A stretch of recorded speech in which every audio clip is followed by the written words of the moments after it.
Kuberan TV நேயர்கள் அனைவருக்கும் இனிய சௌபாகிய வணக்கம். நேயர்களே, இந்த பதிவில் நாம் குரு பகவான் மேச ராசியில் உள்ள பரணி நட்சத்திரத்தில் செல்லக்கூடிய பலன்களை பற்றி பார்க்க போகிறோம்.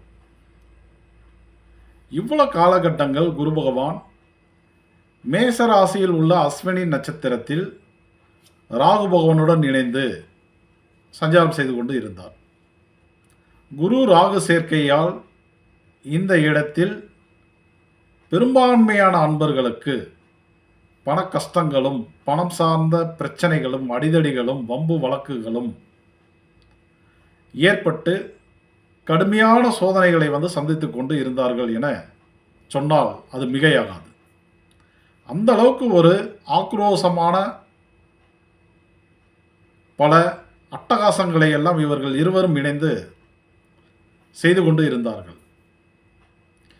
இந்த தேதியிலிருந்து, அதாவது 2023 வருடம் ஜூன் மாதம் 21 தேதியிலிருந்து குரு பகவான் ராகுவை விட்டு விலகி அடுத்த நட்சத்திரமான பரணி நட்சத்திரத்தில் ஏறத்தாழ ஒரு 296 நாட்கள், ஒரு நல்ல ஒரு நீண்ட காலகட்டங்கள் இயல்பான நிலையில் மீண்டும் வக்ரம் பெற்று மற்றும் வக்ர நிவர்த்தியாகி மற்றும் இயல்பான நிலையில் இப்படியெல்லாம் இந்த பரணி நட்சத்திரத்தில் பயணம் செய்ய இருக்கிறார். அதாவது 14/4/2024 வரை பயணம் செய்கிறார்.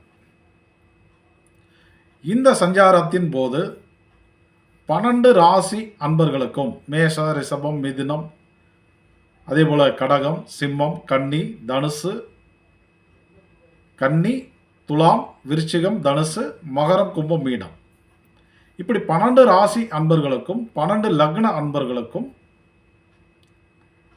என்ன மாதிரி மாற்றங்களை எல்லாம் ஏற்படுத்தி பலன்களை வெளிப்படுத்த போகிறார் என்பதை தான் இந்த பதிவில் பார்க்க போகிறோம். இந்த பதிவு முழுக்க முழுக்க திதி, நித்திய நாமயோகம், கரணம், நீங்கள் ஜனனித்த திதி, நித்திய நாமயோகம், கரணம், இதையெல்லாம் இணைத்து தான் பார்க்க போகிறோம். இதையெல்லாம் நாம் இணைத்து பார்ப்பதால் இந்த பலன்கள் முழுக்க முழுக்க ஒரு பார்த்தீங்க அப்படின்னா ரொம்ப சரியான துல்லியமான பலன்களாக நிச்சயமாக நமக்கு அமையப் போகிறது. சரிங்களா? இதில் இப்போ குறிப்பாக பார்த்தீங்க அப்படின்னாக்க திதியின் அடிப்படையில் பார்க்கும்போது நீங்கள் பிறந்தது பிரதமை, சதுர்த்தி, துவாதசி, திரையோதசி, துதியை, சப்தமி, ஏகாதசி, ஷஷ்டி, இந்த திதிகளில் நீங்கள் வளர்பிறையிலையோ அல்லது தேய்பிறையிலையோ பிறந்திருந்தால் கண்டிப்பாக இந்த 296 நாட்களில் உங்களுக்கு பண கஷ்டங்கள் என்பது ஏற்பட போகிறது. பணம் சார்ந்த பிரச்சனைகள் என்பது உருவாகப் போகிறது. இப்போ அதிலிருந்து மீண்டு வருவதற்கு என்ன வழி? ஏன்னா பணப்பிரச்சனை என்ன வந்துருச்சுனாவே அது எல்லா வகையிலும் நம்மை பாதிக்கும். அப்போ அதை சரி செய்வதற்கு, அதிலிருந்து மீண்டு வருவதற்கு என்ன பண்ணணும் அப்படின்னா, திதியால் ஏற்படக்கூடிய தோஷங்களை திதிக்குரிய ஆலயங்கள் அல்லது திதிக்கு உண்டான நித்திய தேவதைகளை வைத்து எளிதில் நாம் சரி செய்து கொள்ள முடியும். இந்த திதிக்கு உண்டான ஆலயங்கள் என்பது, நீங்கள் ஒரு இடத்துல இருப்பீங்க, அந்த கோவில் ஒரு 200 கிலோமீட்டர் 300 கிலோமீட்டர் தூரத்தில் இருக்கலாம். அது இல்லாமல் இந்த 300 நாட்களில் நீங்கள் ஒரு முறை போயிட்டு வந்தால் பயனளிக்காது. கண்டிப்பாக பிரச்சனைகள் சரியாகாது. ஆனால் இந்த திதி நித்திய தேவதைகளை நீங்கள் பிறந்த திதி மாதம் ஒரு முறை வரும், அந்த நாளில் நீங்கள் வீட்டிலே அந்த தேவதையினுடைய படத்தை வைத்து வழிபாடு செய்யும் போது அற்புதமான தோஷ நிவர்த்தியை நாம் பெற்று பண கஷ்டத்திலிருந்து நம்ம எளிதில் மீண்டு வந்துடலாம். அப்போ அந்த திதி நித்திய தேவதை வழிபாடு தான் இருக்கிறதுலே சிறப்பு. உதாரணத்துக்கு நீங்கள் பார்த்தீங்கன்னா, பிரதமை வளர்பிறை திதியில் நீங்கள் பிறந்திருந்தால் பாதிப்பு இருக்குன்னு பார்த்தோம். அப்போ நீங்கள் என்ன பண்ணணும் அப்படின்னா, திதி நித்திய தேவதைகளில் காமேஸ்வரி நித்யா அப்படின்ற ஒரு தேவதை இருக்காங்க. அந்த தேவதையினுடைய படத்தை கூகுளில் போயிட்டு காமேஸ்வரி நித்யா பிக்சர் அல்லது படம் அப்படின்னு போட்டீங்க அப்படின்னா படம் வந்து கிடைக்கும் உங்களுக்கு. அதை நீங்கள் அப்படியே டவுன்லோட் பண்ணிவிட்டு ஒரு ஃபோட்டோ ஸ்டுடியோவில் போய் கொடுத்தீங்க அப்படின்னா ஃப்ரேம் பண்ணி அழகாக கொடுத்துருவாங்க. அதை வாங்கி வச்சுக்கணும். அதே போல் அந்த தேவதைக்கு உண்டான காயத்ரி மந்திரம், மூல மந்திரம், மேலும் அவருக்கு பிடித்தமான மலர்கள், பிடித்தமான நெய்வேத்திய உணவுகள், இதெல்லாம் கூட நெட்லேயே கிடைக்கும் உங்களுக்கு. அதையும் எடுத்துக்கிட்டு நீங்கள் மாதத்தில் ஒரு முறை நீங்கள் பிறந்த அன்று அந்த தேவதையினுடைய படத்தை வைத்து ஒரு தீபம் போட்டு அதுக்கு பார்த்தீங்க அதுக்கு பிடித்தமான மலர்களை வைத்து, உணவுகளை வைத்து, ஊதுபத்தி சூடங்கள்லாம் காட்டி, சாம்பிராணி புகை காட்டி, மனதார அந்த மந்திரங்களை சொல்லி வழிபாடு செய்யும் போது இந்த தனக்காரகனால் ஏற்படக்கூடிய பண பாதிப்புகள்லேருந்து நீங்கள் வந்து அழகாக வந்து மீண்டு வந்துட முடியும். இந்த திதியை பொறுத்தவரை நீங்கள் காலண்டர் கூட தெரிஞ்சுக்கலாம். வளர்பிறை பிரதம திதி என்பது எந்த நாளில் எத்தனை மணிக்கு ஆரம்பமாகிறது என்பது காலண்டர்லேயே இருக்குது. உங்கள்கிட்ட ஆண்ட்ராய்டு மொபைல் இருந்தால் மொபைல் ஆப், காலண்டர் ஆப் நிறைய இருக்குது, ஃப்ரீயாகவே இருக்குது. அதையும் நீங்கள் பார்த்து தெரிந்து கொள்ளலாம். இப்போ வளர்பிறை பிரதமையில் பிறந்திருந்தீங்கன்னா காமேஸ்வரி நித்யாவினுடைய வழிபாட்டை வந்து பண்ணணும். அதே தேய்பிரையில் பிறந்திருந்தீங்கன்னா சித்ரா நித்யா அவர்களுடைய வழிபாட்டை வந்து நீங்கள் எடுத்துக்கணும். அதே போல் சதுர்த்தி வளர்பிறை திதியில் நீங்கள் பிறந்திருந்தால் பாதிப்பு இருக்குது. நீங்கள் என்ன பண்ணணும்னா பேருண்டா நித்யா அப்படின்றவர்களுடைய படத்தை வைத்து வழிபாடு பண்ணணும். தேய்பிரையில் பிறந்திருந்தீங்கன்னா விஜயா நித்யா அவங்களுடைய படத்தை வைத்து வழிபாடு பண்ணணும். அதே போல் துவாதசி திதியில் வளர்பிறையில் பிறந்திருந்தால் பாதிப்பு இருக்குது. நீங்கள் என்ன பண்ணணும், விஜயா நித்யாவினுடைய படத்தை வந்து பயன்படுத்திக்கலாம். தேய்பிரையில் பிறந்திருந்தீங்கன்னா பேருண்டா நித்யாவினுடைய படத்தை வைத்து பயன்படுத்திக்கலாம். அதே போல் திரையோதசி திதியில் நீங்கள் வளர்பிறையில் பிறந்து நீங்கள் என்ன பண்ணணும், சர்வமங்களா நித்யாவினுடைய படத்தை வந்து வைத்து பயன்படுத்திக்கணும். தேய்பிரையில் பிறந்திருந்தீங்கன்னா நித்திய கிளீனா அவர்களுடைய வழிபாட்டை வந்து ரெகுலராக எடுத்துக்கணும். ஒவ்வொரு மாதத்துலேயும் வரக்கூடிய அந்த திதியில் ரெகுலராக வந்து பயன்படுத்தணும். அடுத்து துதியை திதியில் நீங்கள் பிறந்திருந்தால் பாதிப்புகள் உண்டு. நீங்கள் என்ன பண்ணணும், பகமாலினி நித்யா அப்படி அவங்களுடைய வழிபாட்டை வந்து பயன்படுத்திக்கோங்க. தேய்பிரையில் பிறந்திருந்தீங்க அப்படின்னா ஜுவாலா மாலினி அவருடைய வழிபாட்டை வந்து பயன்படுத்திக்கோங்க. சப்தமி திதி வளர்பிறையில் பிறந்திருந்தால் பாதிப்பு இருக்குது. உங்களுடைய உண்டான திதி நித்திய தேவதை சிவதூதி நித்யா. அதே நீங்கள் தேய்பிரையில் பிறந்திருந்தீங்க அப்படின்னா குலசுந்தரி நித்யா அவருடைய வழிபாட்டை வந்து பயன்படுத்திக்கணும். அதே நீங்கள் ஏகாதசி வளர்பிறையில் பிறந்திருந்தால் பாதிப்புகள் இருக்குது. நீங்கள் நீலப்பதாகா அப்படின்ற திதி நித்திய தேவதையினுடைய வழிபாட்டை வந்து பயன்படுத்திக்கணும். தேய்பிரையில் பிறந்திருந்தால் வக்னி வாசினி நித்யா அவர்களுடைய வழிபாட்டை வந்து பயன்படுத்திக்கணும். சஷ்டி திதியில் நீங்கள் பிறந்திருந்தால் நீங்கள் வளபிரையில் பிறந்தீங்கன்னா மகா வஜ்ரேஸ்வரியையும், தேய்பிரையில் பிறந்திருந்தால் நித்யா அவர்களுடைய வழிபாட்டையும் வந்து பயன்படுத்திக்கணும். இந்த திதியில் பிறந்தவர்களுக்கு மட்டும்தான் குரு பரணி நட்சத்திரத்தில் செல்லக்கூடிய காலகட்டங்களால் பாதிப்புகள் என்பது உண்டு. பிற திதிகளில் நீங்கள் பிறந்திருந்தால் எந்தவித பாதிப்பும் இல்லை. சரிங்களா? இப்போ அடுத்தது நீங்கள் நித்திய நாமயோகத்தின் அடிப்படையில் பார்க்கும்போது வளர்பிறை தேய்பிறை காலகட்டங்களில் திருதி வேதிபாதம் மகேந்திரம் இந்த நாமயோகங்களில் பிறந்திருந்தால் கண்டிப்பாக பாதிப்பு இருக்குது. திருதி வேதிபாதம் மகேந்திரம் அல்லது ஐந்திரம் என்று சொல்லப்படக்கூடிய நாமயோகத்தில் பிறந்திருந்தால் பாதிப்புகள் உண்டு.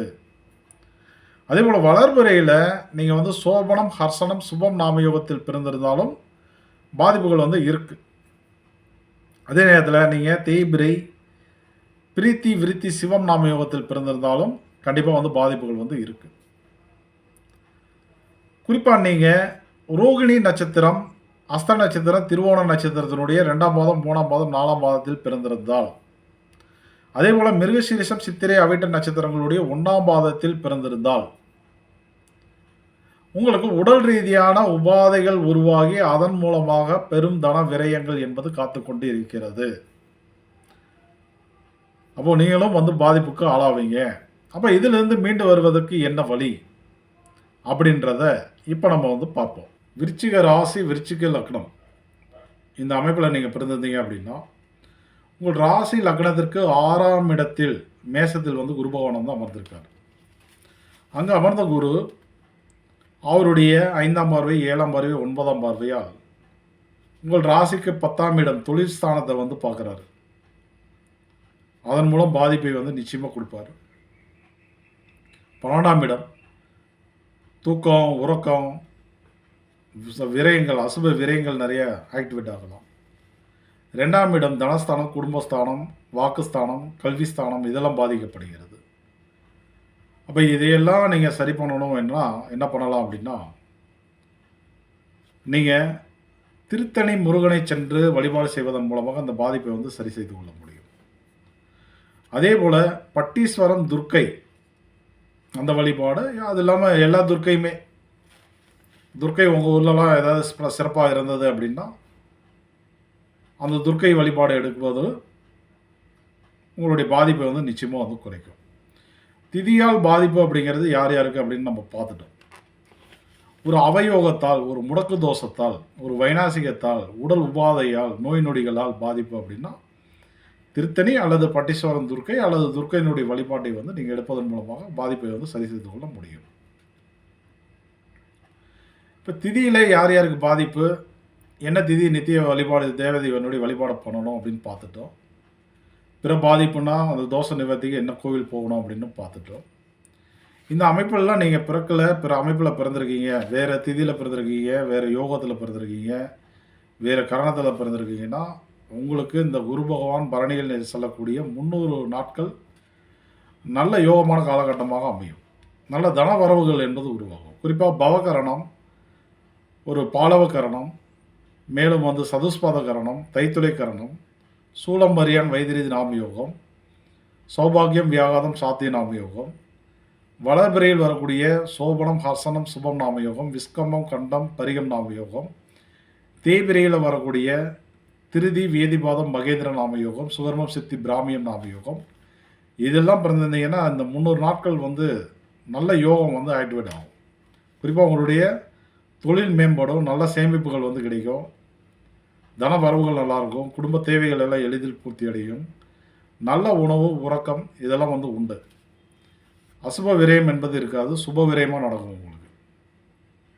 இந்த யோகத்தை அதிகப்படுத்திக்கிறதுக்கு நீங்கள் குரு பகவான் வழிபாட்டை வந்து தொடர்ந்து எடுத்துக்கோங்க. வீட்டில், கோவில்களில், நவகிரகத்தில், தனி சன்னதி, நவகிரகத்தில் இருக்கக்கூடிய குரு, இப்படி வழிபாடெல்லாம் பண்ணலாம். வியாழக்கிழமையில் பண்ணலாம், சூளமரியான் வைத்திரி நாமயோகத்தில் பண்ணலாம், சதுஸ்பாத கரணத்தில் பண்ணலாம். சதுஸ்பாதம் அமாவாசை திதியில் வர்றது தான் வரும், வேறு எப்பொழுதும் வராது. திதி ஆரம்பமாகி முதல் 10 மணி நேரம் வரையும் இருக்கும்.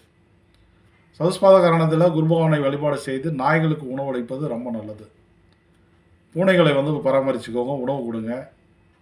யானைக்கு உணவு கொடுத்து ஆசீர்வாதம் வாங்குங்க. யானை முடி மோதிரம் பயன்படுத்துங்க, தங்கத்தை பயன்படுத்துங்க. இந்த தங்கம்லாம் வந்து முடிஞ்சளவு வந்து அப்பப்போ கழட்டி நல்லா சுத்தமாக கழுவணும், சோப் போட்டு. அழுக்கெல்லாம் பார்த்துக்கோங்க. சுத்தம் தான் வந்து குரு பகவான். நீங்கள் சுத்தம், உடை சுத்தம், வாகன சுத்தம், உங்கள்கிட்ட இருக்கக்கூடிய ஆபரணங்கள் சுத்தமாக இருக்கணும், பூஜை அறைகள் சுத்தமாக இருக்கணும். நீங்கள் பயன்படுத்துகிற நோட்டு வந்து, அதாவது படிக்கிற மாணவர்களாக இருந்தால் பாடப்புத்தகங்கள், இதேபோல் ரூபாய் நோட்டுகள் வந்து புதிய நோட்டுகள் நல்லா சுத்தமாக இருக்கிற மாதிரி நோட்டுகளை வந்து பூஜை அறைகளில் வந்து வைங்க. சேமிக்கக்கூடிய இடங்களில் வந்து வைங்க.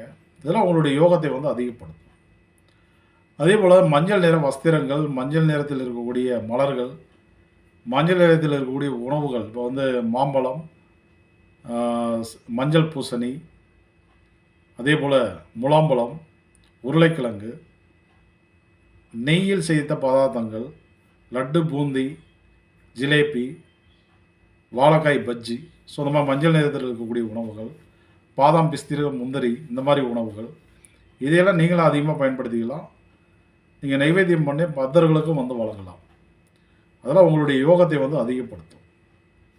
சரிங்களா? குருமார்களிடம் வந்து ஆசீர்வாதம் வாங்குங்க, தந்தைகளிடம் வந்து ஆசீர்வாதம் வாங்குங்க. இப்படியெல்லாம் பண்ணுவதன் மூலமாக அந்த யோகத்தை வந்து பல மடங்கு உயர்த்த முடியும். புனர்பூச நட்சத்திரத்தில் வந்து ராமர் வழிபாடு எடுங்க. விசாக நட்சத்திரத்தில் திருச்செந்தூர் முருகனுடைய வழிபாட்டை எடுத்துக்கோங்க. புரட்டாதி நட்சத்திரத்தில் வந்து குபேரனுடைய வழிபாடு எடுங்க. இதெல்லாம் எடுக்கும்போது ஆட்டோமேட்டிக்காக உங்களுடைய தனயோகம் பல மடங்கு அதிகரிக்கும். இப்படிலாம் நீங்கள் பண்ணுறது ரொம்ப நல்லது. சரிங்களா? முடிந்தளவு வந்து தகவல்களை வந்து பகிருங்கள். எனக்கு இதுவரை கற்றுத்தந்த குருமார்களுக்கும் எனது பிரபஞ்ச குருவிற்கும், நீங்கள் இதுவரை எனக்கு கொடுத்து வந்த ஆதரவுகளுக்கும், நமது சேனலுக்கும் எனது மனமார்ந்த நன்றிகளை தெரிவித்துக் கொண்டு விடைபெறுகிறேன். நன்றி, வணக்கம். ஸ்ரீ குபேரன் டிவியை பார்த்தமைக்கு நன்றிகள். மேலும் இது போன்ற தகவல்களை தெரிந்து கொள்ள ஸ்ரீ குபேரன் டிவியை சப்ஸ்கிரைப் செய்யுங்கள். மறக்காமல் பெல் ஐக்கானை கிளிக் செய்யுங்கள்.